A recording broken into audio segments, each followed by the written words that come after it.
Olá, o meu nome é Lilian Barros, sou nutricionista e este é a minha Lógica da Batata vai ser um podcast onde vamos falar de alimentação, saúde e bem-estar com convidados muito especiais. Olá e muito bem-vindos a mais um Lógica da Batata. Este episódio vai ser sobre indústria alimentar, rótulos nutricionais, consumidores, boas compras alimentares, que faz disso uma boa saúde. Connosco temos a engenheira Dulce Ricardo, responsável pelo Departamento de Alimentação e Saúde da DEC Proteste há mais de 20 anos. Engenheira Dulce, conte-me coisas. Os consumidores portugueses sabem ler rótulos? Não, infelizmente nós chamamos aos rótulos o bilhete de identidade do produto, que é o que define o produto, mas existem efetivamente estudos que mostram que mais de 40% dos nossos consumidores não sabem ler os rótulos. 40% é muita gente. Ainda é um valor significativo. Porquê que as pessoas acabam por não saber interpretar, porque eles estão lá, elas não sabem que têm lá esta informação ou não conseguem entendê-la? A informação tem vindo a evoluir ao longo dos tempos. Portanto, a informação que existe atualmente nos rótulos é pertinente e é importante que ela lá esteja. Só que é muita informação para os consumidores digerirem. Portanto, podíamos dizer que esta literacia alimentar devia começar com os miúdos na escola. Portanto, para começarem a perceber logo de pequeninos como ler o rótulo e como ter mais conhecimentos na área da alimentação. Porque a pessoa quando compra em função da fachada. Eu vou-lhe chamar assim fachada, não é um termo técnico, mas pelo marketing do produto, pela marca, pela imagem e não pelo que contém verdadeiramente. Na boa das verdades, os produtos alimentares trazem, como dizia há pouco, um bilhete de identidade, não é? Com várias descrições importantes para nós sabermos exatamente aquilo que compramos. Só que as pessoas quando vão e tentam perceber um pouco mais o produto, olham para a tabela nutricional e para o valor calórico, mas há tanto mais do que isso. O que é que nós conseguimos encontrar no rótulo? Isso é o que nós gostaríamos que eles efetivamente fizessem. Às vezes não viram sequer. Que olhassem para isso. Mas às vezes também é este problema de as pessoas vão com muita pressa e acabam por não ler a informação que está no rótulo. Mas para além desta tabela nutricional, que é importantíssimo para sabermos as características nutricionais mesmo do produto, temos também de dar muita atenção à lista de ingredientes, saber como é que a lista de ingredientes é feita. Portanto, os ingredientes não são lá colocados de uma maneira qualquer, aleatória. Portanto, os ingredientes que aparecem em primeiro lugar são aqueles que têm maior percentagem em termos de incorporação dos produtos. Portanto, esta ligação tem de ser feita. Portanto, os ingredientes têm de ser lidos. Nos ingredientes, portanto, temos os ingredientes globais, portanto, depois temos os aditivos, portanto, daí já se tem imensa informação e depois temos de ter, de facto, atenção também à rotulagem nutricional e não ir atrás, conforme disse, da imagem da marca, da fita portanto, métrica, da fita métrica, exatamente, de muitas alegações que também aparecem nos produtos e que levam os consumidores a comprar.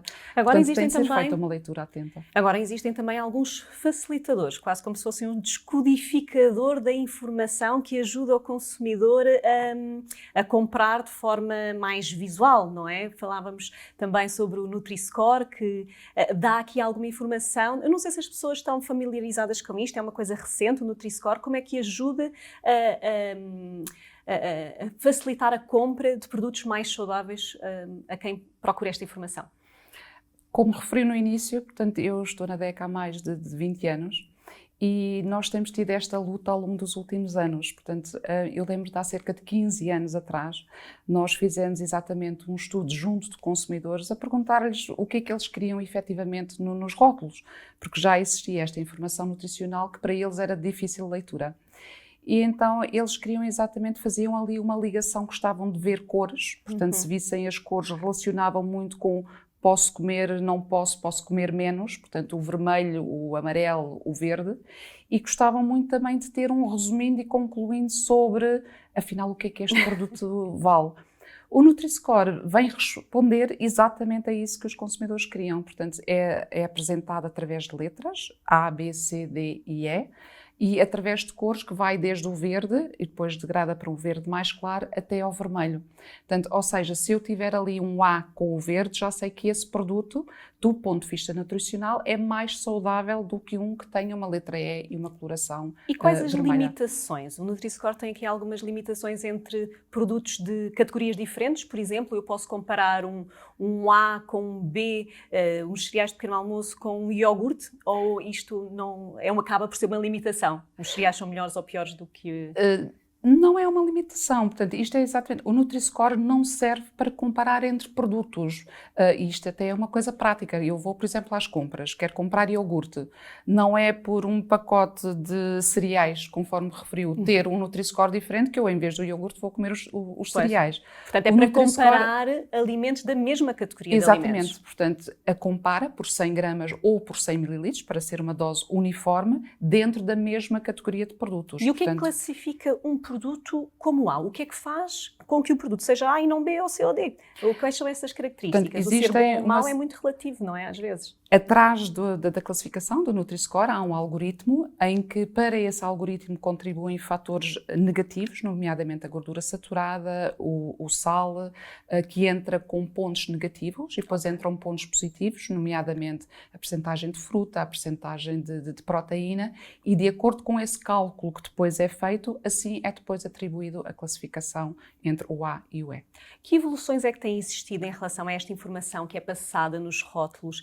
Antigamente tenho a noção que não havia uma uniformidade a nível de tamanho de letra, de tamanho da própria tabela. Ao longo do tempo, os rótulos nutricionais têm vindo também a tentar adaptar-se e a facilitar a leitura por parte do consumidor.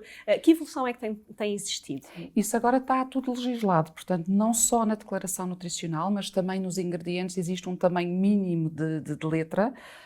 Às vezes ainda é um bocadinho pequeno e os consumidores têm de facto dificuldade em ler aquilo. Claro.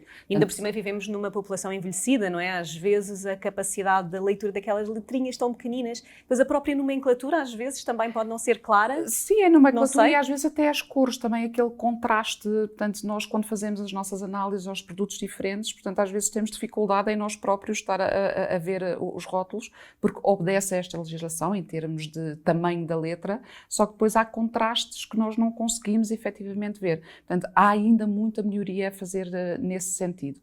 Em relação à tabela nutricional, cada vez é mais pormenorizada, portanto, cada vez nos dá mais informação. Também se facilitou. Agora, por exemplo, temos o sal. Antigamente tinha um sódio, não é? Portanto, o consumidor ainda tinha de ir às compras e estar a fazer contas, bem, isto de sódio, quanto é que é de sal?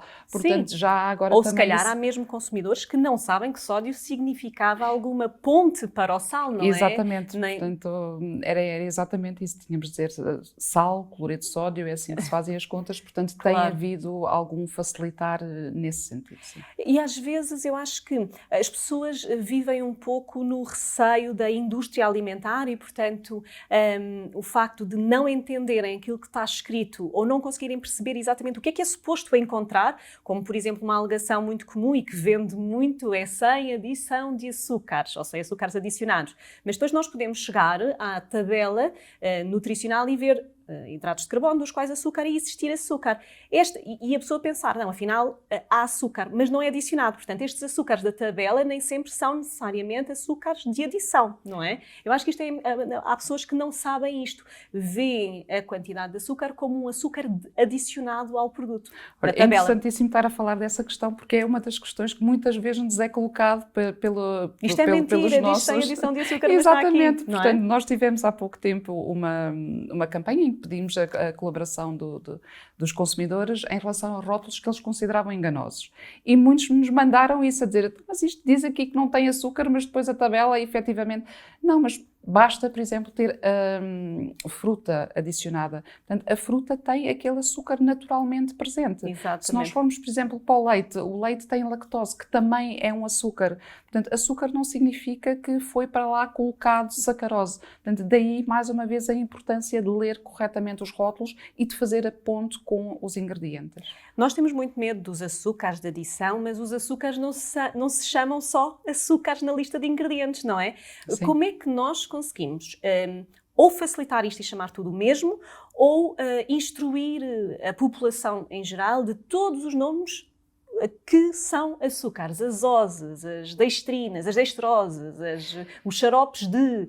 como é que nós conseguimos passar à informação de uma forma simples uma listagem que é enorme de nomes que eles, se calhar, nunca ouviram na vida, mas que, na verdade, recai tudo sobre o mesmo? A forma é se calhar não existe, não é? É o que eu ia dizer. A forma é mesmo a pessoa ir aprendendo, estar atenta, ter esta noção. Por exemplo, ozes, quase tudo que é ozes são açúcar, dextrose, maltose, os olos também, o xilitol, maltitol, mas de facto a lista é extensa. Portanto, isto e nós temos verificado que há uma enorme evolução dos consumidores, é haver esta literacia, estar atento a estas questões e ir aprendendo aos poucos, porque a lista de facto é grande. E ter esta noção, e vamos agora falar também aqui um bocadinho, não sei se me permite introduzir já a questão dos mitos. Porque esta questão dos açúcares é muito... o açúcar amarelo é melhor do que o branco, é melhor do que... Esqueçam, açúcar é açúcar, portanto não é por ter um açúcar amarelo ou de coco que faz melhor ou que faz pior. Portanto, e os consumidores têm de ter esta noção, têm de desmontar estes mitos, têm de estar atentos. E onde é que podem encontrar informação para se instruírem? Por exemplo, no vosso site da Ecoproteste, imagino que existam aqui também muito estes descodificadores, estes facilitadores de leitura e esta literacia, ou pelo menos ajuda nesse sentido? Temos, sim. Portanto, basta entrar no nosso site, www.dec.proteste.pt, temos lá os descodificadores dos rótulos, falamos exatamente esta questão dos açúcares, a questão das gorduras, os diferentes tipos de gordura, distinguir, porque também havia aquele mito, mais uma vez, do óleo de coco, portanto, meio mundo andava a tomar óleo de coco, a comer à colherada, que achava isso. E não é só isso, mesmo a questão de... As pessoas têm de ter também um bocado a noção, mesmo produtos saudáveis, que está mais do que comprovado que é saudável, o azeite, por exemplo, é 100% que é um dos produtos mais saudáveis, é 100% de gordura. Portanto, não é para estar a encharcar o prato com azeite, apesar de ser uma gordura excelente. Portanto, estas noções têm de ser dadas aos poucos, as pessoas estão mais conscientes, mas ainda há muito a fazer. Portanto, era como eu disse há bocado, portanto, tem-se de começar de pequenino. Não é? Porque às vezes as pessoas têm vontade de aprender, mas não sabem onde ir beber essa informação de forma fidedigna, credível e estruturada porque depois hoje em dia vivemos numa sociedade com tanta informação solta que às vezes procurar um sítio que nos consiga instruir para sermos melhores compradores, não é? Eu acho que metade da dieta é feita na lista de compras. Comprar bem dá-nos as ferramentas e as armas para podermos até manipular os nossos próprios cozinhados. Aquele produto tem sal adicionado. Que quantidade? É muito, é pouco, é assim, assim. Se eu souber que tem sal, aquele produto embalado, eu se calhar posso utilizar menos sal no meu tempero. Portanto, às vezes não é ser um bom produto ou mau, é simplesmente sabermos o que é que estamos a comprar. E eu acho que isto dá muitas ferramentas a quem faz dieta ou quer simplesmente ser saudável, não é? E eu, cada vez mais, eu falo muito isto em consulta e os meus pacientes continuam a dizer: este produto não é bom, tem mais calorias que aquilo, não é? E os alimentos são mais do que calorias, nós não são só matemática, eles são componentes, origem, tudo mais. Sim. É exatamente isso que também se tem de desmistificar. Temos de ultrapassar também esta barreira das calorias, que é só calorias. Não. Temos os outros nutrientes, temos as proteínas, os hidratos de carbono, dar atenção específica aos nutrientes. Temos as vitaminas, temos os minerais. Portanto, o produto tem de ser decomposto e as pessoas não podem ir só atrás das calorias. As pessoas continuam a ter ainda medo dos aditivos, ou seja, eu não compro porque isto tem aditivos, tem conservantes, todos os aditivos são iguais, são todos maus, devemos pôr todos no mesmo saco. O que é que devemos ter em conta? Não podemos pôr todos no mesmo saco. É claro que, e aqui é inevitável, portanto, quanto menos aditivos tiver, melhor. Portanto, o produto, quanto menos processado for, portanto, é nesses que temos de apostar mais. Agora, há aditivos que não fazem mal absolutamente nenhum. Portanto, temos, por exemplo, alguns reguladores de acidez. O E300, por exemplo, é ácido cítrico, que é nada mais, nada menos do que vitamina C, não é? Portanto, temos o ácido málico, portanto, não faz mal à saúde. Onde é que nós temos de ter mais atenção? É, por exemplo, aos corantes. Portanto, aí sim, aí já são aditivos que são considerados muitas vezes enganadores e podem já fazer mal a algumas pessoas que as consomem. E depois, porquê é que, isto é uma pergunta assim um bocadinho, não tem resposta provavelmente, porquê é que nós precisamos de ter um corante num produto que é para nos dar sabor, não é? No máximo, ou nutrir o nosso organismo. Os olhos também comem, nós sabemos, mas hoje em dia estamos tão informados, porque é que aquele cereal, se for vermelho, é mais apetecível? Eu acho que é exatamente por aquilo que disse, porque os olhos também comem, e isso também foi feita uma experiência há uns tempos, em Portugal não, mas por exemplo em Espanha, se nós tivermos um iogurte de morango, e se esse iogurte for branco, o consumidor prefere um que tenha cor, portanto, Ok. e depois a indústria acaba também por ir um bocadinho atrás disto era que o isso próprio mesmo que eu consumidor queria. quer, não é? E eu acho que era, desculpa interromper, era mesmo aí que eu queria chegar.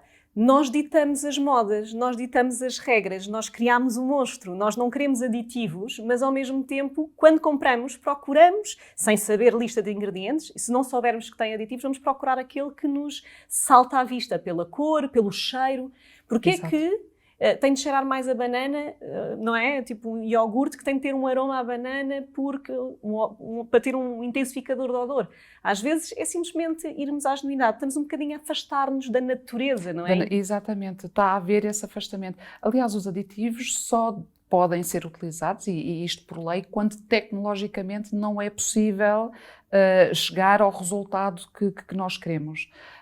Mas os consumidores muitas vezes andam à procura de coisas e a indústria de facto responde. Portanto, isto não é desculpabilizar nem uns nem outros, tem-se de chegar aqui a um intermédio, e para chegar a este intermédio, lá está, o consumidor tem de estar um bocadinho mais atento e tem de saber que não é preciso algum aditivo, portanto, aquilo não é preciso ter cor. E aí depois vai haver o ajustamento, não é? Portanto, atualmente também estamos a assistir muito à reformulação dos produtos. Os produtos agora estão a caminhar muito no sentido de ter menos gordura, menos açúcar, menos sal, para de facto serem mais saudáveis. Porque nós também procuramos mais saúde pela alimentação. Para já valorizamos, acho que o consumidor tem aqui na sua mão uma chave ou uma ferramenta ótima, uma arma de quanto mais procuramos, mais a indústria se molda a essa nossa procura, não é? E vemos um bocadinho pelos hipermercados, os corredores de produtos saudáveis, de biológicos, nunca foi tão grande, não é? E portanto acho que é muito importante nós percebermos que quanto mais nós estivermos informados, melhor podemos pedir a esta indústria, porque às vezes nós vemos a indústria como um vilão. Não é? Será que ela é boa porque nos facilita a vida? Porque, na verdade, ela oferece-nos aquilo que nós queremos. Nós vivemos numa vida acelerada e é muito mais fácil ter uma embalagem que me dura tempo de prateleira 2 meses do que estar a ir comprar todos os dias frescos. Sim. Mas eu, ao mesmo tempo, na teoria, quero o fresco e o não aditivado. Mas quando vou, a nível prático, vou comprar uma coisa que me dure mais. Às vezes os aditivos são manipulação da natureza para servir os nossos caprichos. Exatamente. Sim, não sim, é? Sim, um bocadinho por aí. Mas o consumidor anda cada vez mais à procura de produtos naturais, produtos mais saudáveis. Estamos perante uma nova era. E aquilo que estávamos a falar há bocado do Nutri-Score também é um impulsionar grande para a própria indústria mudar as reformulações. Portanto, há mesmo o programa EIPAS de reformulação, do qual consta também a reformulação dos produtos, aos quais os fabricantes estão a dar resposta, e também tendo estas ferramentas. Portanto, se eu tiver um A no meu produto ou um B no meu produto, claro que também será um maior incentivo à compra. Claro. Ainda aqui em relação aos aditivos, eles acabam por, há uns que são mais inócuos, outros são mais supérfluos, outros que têm estudos que indicam que em consumo excessivo podem ter consequências negativas para a nossa saúde. Como é que nós, consumidores, estamos protegidos em relação às quantidades de cada qual? Como é que nós conseguimos perceber que é seguro de verdade? Existem mais de 300 aditivos que estão aprovados na Comunidade Europeia. E existe essa segurança, portanto, o aditivo não pode ser utilizado se não passar por uma série de testes toxicológicos. Portanto, existem testes que são feitos em relação à dose que é ingerido de aquele alimento onde existe aquele aditivo, portanto, onde o aditivo será ingerido.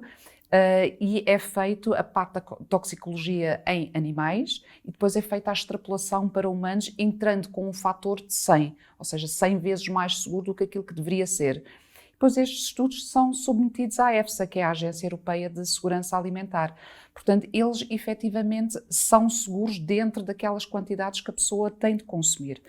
O que é que acontece? Depois há pessoas que lhe são mais sensíveis do que outras. Portanto, e como é que nós eu, por sabemos exemplo, ou aferimos a quantidade de um determinado produto que essa pessoa consome? Eu posso simplesmente comer imensos iogurtes desses que estão corados de vermelho. Mas os estudos são feitos exatamente Com ao uma margem. preconizado e estão feitos com esta margem. Só que o que é que pode acontecer? Eu, por exemplo, sem às vezes saber, poderia ser alérgico, imagina, aos sulfitos. Consumo uns frutos secos onde são adicionados os sulfitos para conservar mais. E, de facto, posso começar ali com uma reação alérgica por sensibilidade minha. Pessoal. Mas o que é colocado no mercado, lógico que é submetido a estes testes toxicológicos, a testes que garantem que pode ser utilizado, a testes de segurança. Mas pelo sim, pelo não, tentar o mínimo. Pelo sim, pelo não, e é mesmo tentar o mínimo, portanto, em tudo, e não só por causa dos aditivos. Portanto, quanto menos processado for o produto, mais saudável, digamos assim, é esse produto. Mais nos estamos a proteger e mais estamos próximos daquilo que de facto é natural e que a natureza nos oferece. E ela é tão perfeita, não é? Às vezes nós tentarmos contorná-la é simplesmente estragar aquilo que estava tão perfeito. É, exatamente. Às vezes é o que fazemos. Nos rótulos nutricionais nós vemos muita informação. Informação que vende só por estar lá, mas às vezes nós não sabemos muito bem. Eu compro porque acho que é melhor, mas nem sei muito bem o que significa. Como produtos light. Há muito este mito. Eu vou comprar porque é light. Light deve ser melhor. Light deve ter menos calorias. O que é que significa light a nível de regra, não é? De imposição. Sim. Portanto, o light é uma alegação nutricional, também está tudo legislado, existem cerca de 30 alegações nutricionais que estão regulamentadas.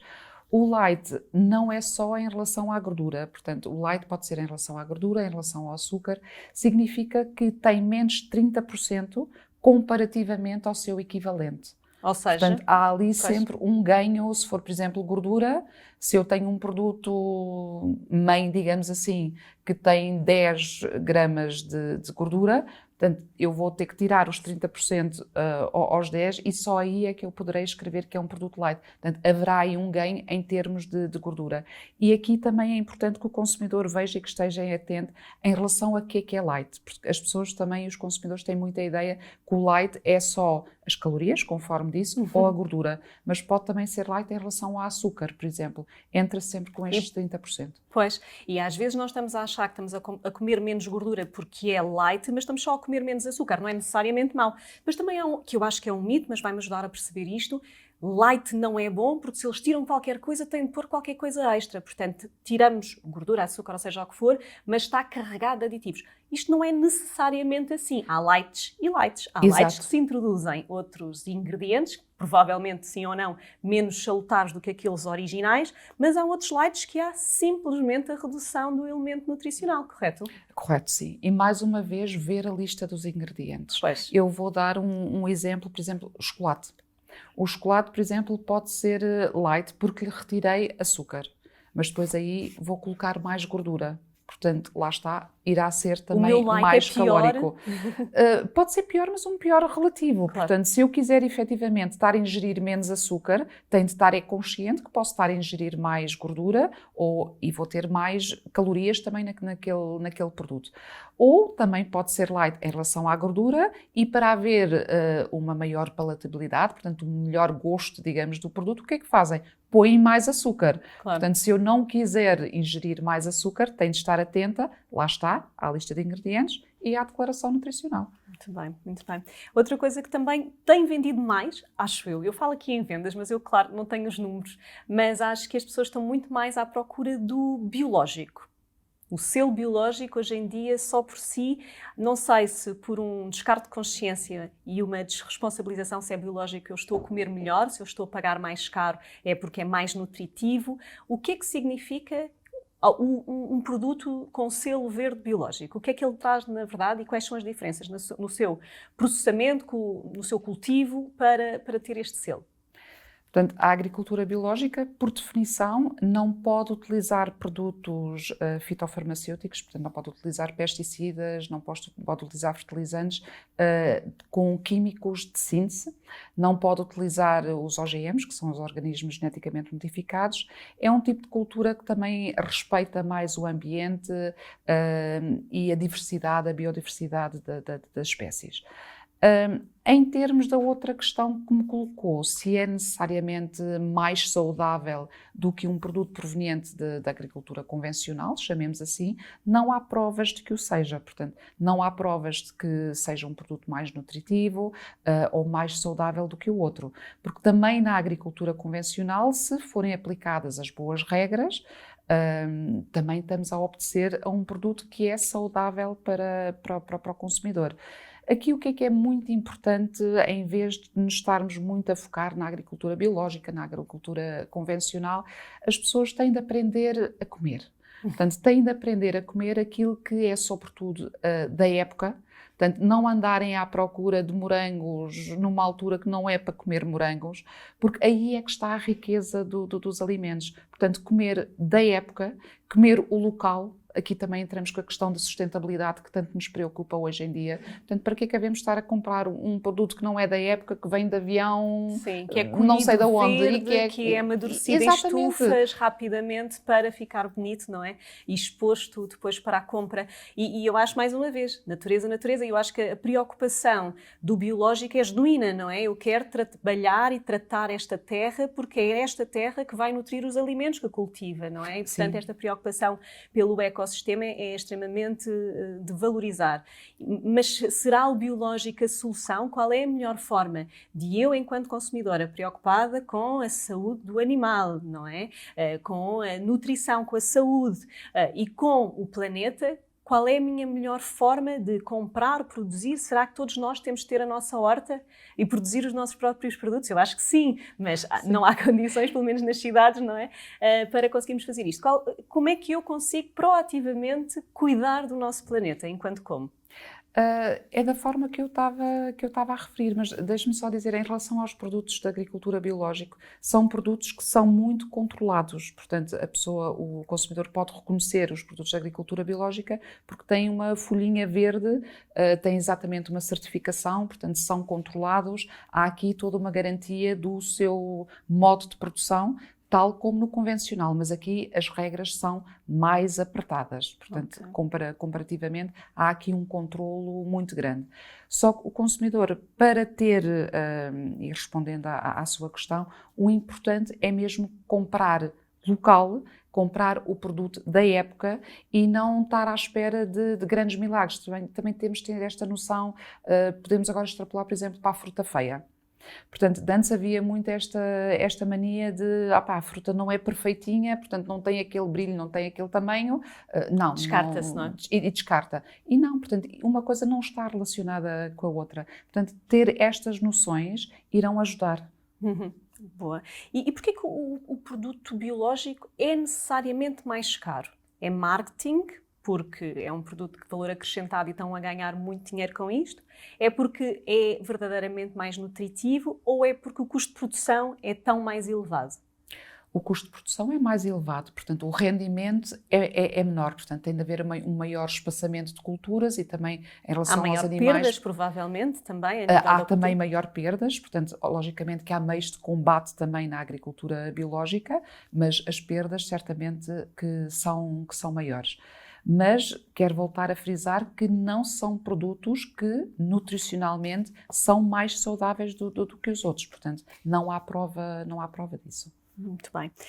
Os alimentos continuam a chegar-nos à mesa, mas eu não sei, isto não sei se me sabe responder, não sei se eles são tão nutritivos do que eram antigamente. Exatamente por isto, por produções massivas, reutilização de terras sem pousio, ou não sei se isto sequer acontece, mas eu cresci muito ligada à natureza, fazia as minhas compras no mercado semanal que existia lá e produtores locais e parece-me que aquela fruta tinha um sabor tão diferente, tão mais intenso e parece-me que aquilo que compro hoje em dia, cada vez mais é desprovido de sabor, que eu associo depois a carências a nível micronutricional, porque os solos estão empobrecidos ou mais empobrecidos. Será que a maçã hoje tem as mesmas vitaminas que tinha há 60, não na minha fase, mas pronto, vou dizer há 20 anos atrás?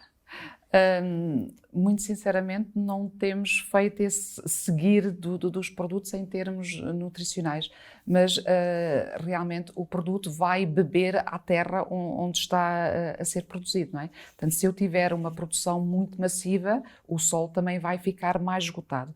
Só que, por outro lado, aí existem os fertilizantes, não é? Portanto, que vai enriquecer o solo. Portanto, eu diria que em termos de valor nutricional, que o mesmo se tem mantido ao longo dos tempos, não é? Portanto, nós temos as nossas tabelas de composição dos alimentos, que temos aqueles valores de referência e atualmente, quando fazemos análises, são análises que muito se comparam a produtos que faziam parte dessa tabela já há 10 anos. Muito bem, então é só impressão minha os sabores estarem alterados às vezes, e comer também é muito emocional, é viajar no tempo, e se calhar aquela maçã sabia melhor simplesmente porque eu estava na minha infância, se calhar estava isto é um bocadinho de saudosismo. A alimentação é muito mais do que isto que nós estamos a falar aqui, nutrientes, matemática, sim, calorias. A alimentação é prazer, é social, e portanto eu acho que as pessoas cada vez mais se preocupam, mas às vezes robotizamos um pouco este momento que às vezes é simplesmente de descontração e de prazer, ou que deveria ter esta conotação importante também. Eu acho que para os portugueses o comer é prazer e nós temos uma culinária muito rica, mas aquilo que estava a dizer de relacionar uma determinada comida com a sua infância, isso é verdade. Portanto, se eu produzir o mesmo produto norte, centro e sul, eles vão ter sabores exatamente diferentes. O clima, o sol, não é? Exato, lá está. Portanto, o clima é diferente, o sol é diferente e isso vai atribuir características aos nossos produtos. Portanto, nós temos os produtos DOP, de Denominação de Origem Protegida, temos os IGPs, portanto, porque são produzidos naquele local ou são trabalhados naquele local. E isso dá-lhe aquelas características específicas. Portanto, não é isto é só da minha cabeça. Não, é de facto uma realidade. Engenheira Dulce, muito, muito obrigada por ter aceito este desafio de estar aqui a ter esta conversa, que eu acho que é de extrema importância, porque saber comprar é saber realmente comer melhor. E, portanto, olha, volto mais vezes. Acho que este é um tema que deve ser discutido mais e mais e mais para elucidarmos quem nos ouve e a nós próprios para comprarmos melhor. Tenho aqui um miminho para lhe dar. Obrigada a nós pelo convite. Um miminho da Centrum. Muito obrigada. Espero que goste. Multivitamínico para toda a família. Obrigada.